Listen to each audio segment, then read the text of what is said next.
One sunny day, Hayato finds himself standing outside his family's old Café Terrace.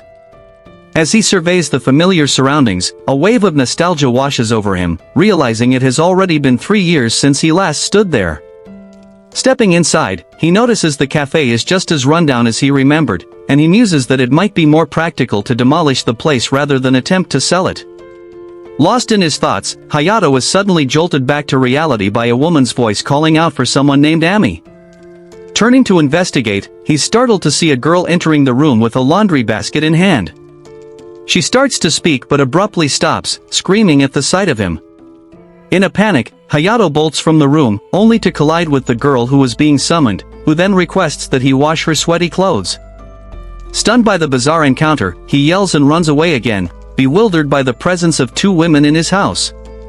As he frantically searches for an escape, 2 more doors swing open, and Hayato finds himself face to face with a 3rd and 4th girl. Trying to avoid them, he stumbles into a room where he discovers a 5th girl asleep in an odd position.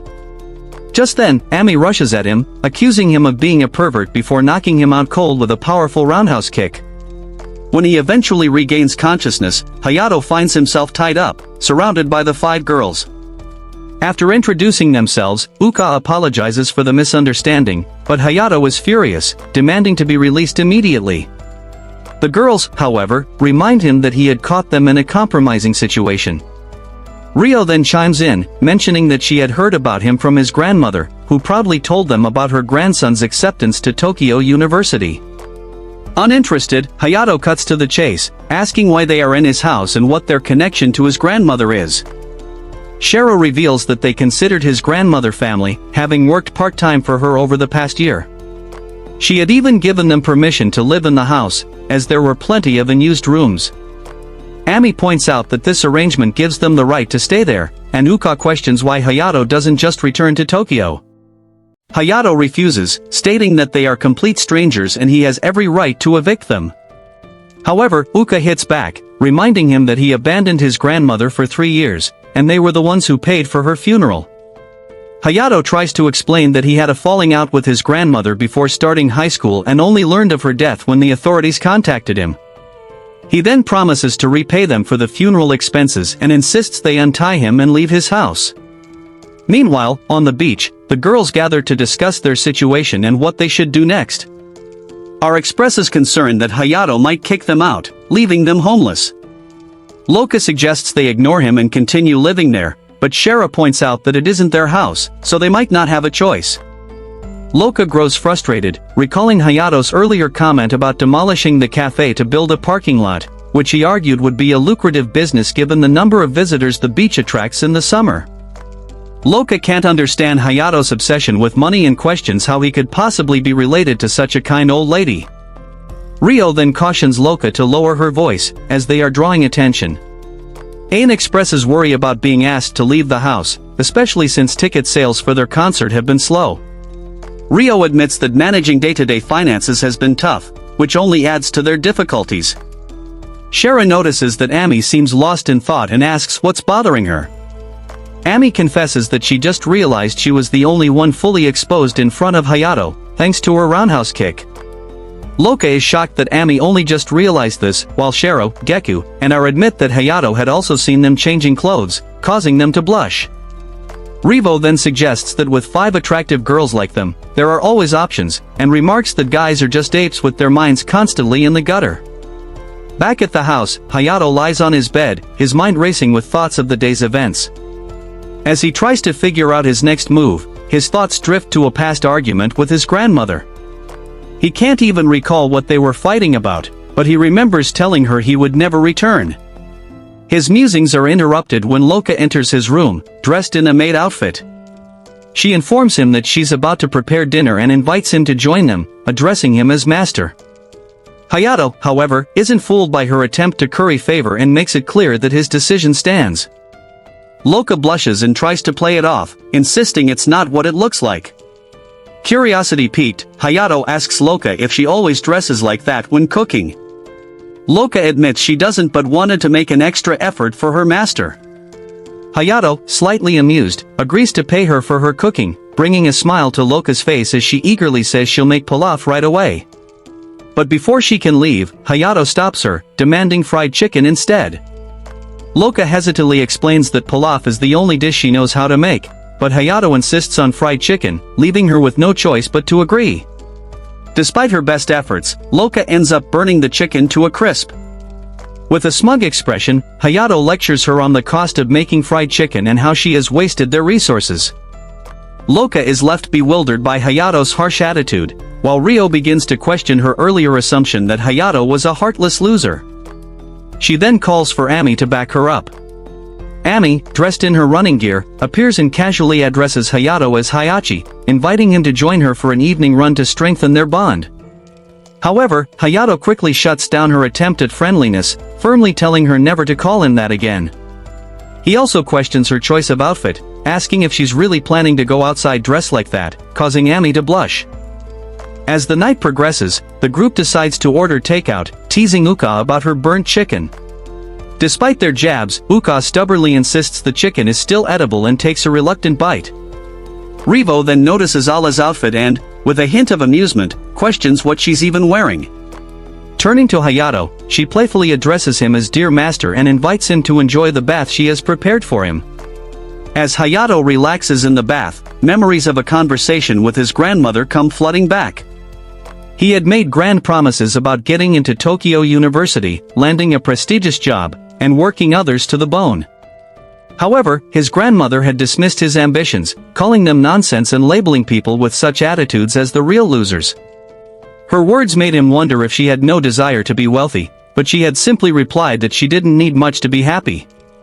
Now, Hayato feels foolish for speaking like a cartoon villain and ponders why his grandmother's words still echo in his mind. He starts to suspect that the group may try to lure him into some kind of honey trap to achieve their goals. After his refreshing bath, Hayato is surprised to find the cafe door open. Inside, he sees Ain about to light something. Frustrated, he questions her, reminding her that smoking is not allowed in the cafe.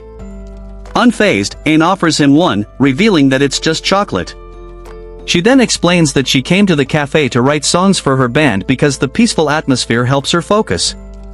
Intrigued by Hayato's strict no-smoking policy, Ain playfully teases him for being so uptight, especially considering the cafe will be closing soon. This flusters Hayato, and he quickly leaves the cafe. Later that night, Ryo and Shirageku are relaxing when Ryo comments that Hayato must have let his guard down after his uneventful bath. She admits that this isn't the tactic she wanted to use but feels they can't hold back any longer, so she sends in Shirageku as the sacrificial lamb to seduce Hayato. As Shirageku enters Hayato's room, she blushes, commenting on the strong aroma in the air. Surprised, Hayato wonders why she's even there. Shirageku gets close to him, takes a deep breath, and remarks that he doesn't have much of a scent himself. She then confesses that she's been into him for a long time, but Hayato quickly reminds her that they just met that day. As Shirageku tries to seduce him, Ryo prepares to capture Hayato's supposed excitement on video to blackmail him into letting them stay. However, the commotion catches Ami's attention, and she rushes to his room, tossing Shirageku out. She confronts Hayato, demanding to know what he was planning to do. Despite Hayato's attempts to explain, Ami refuses to listen and gives him a thorough beating. The next morning, Shirageku surprises Hayato with breakfast.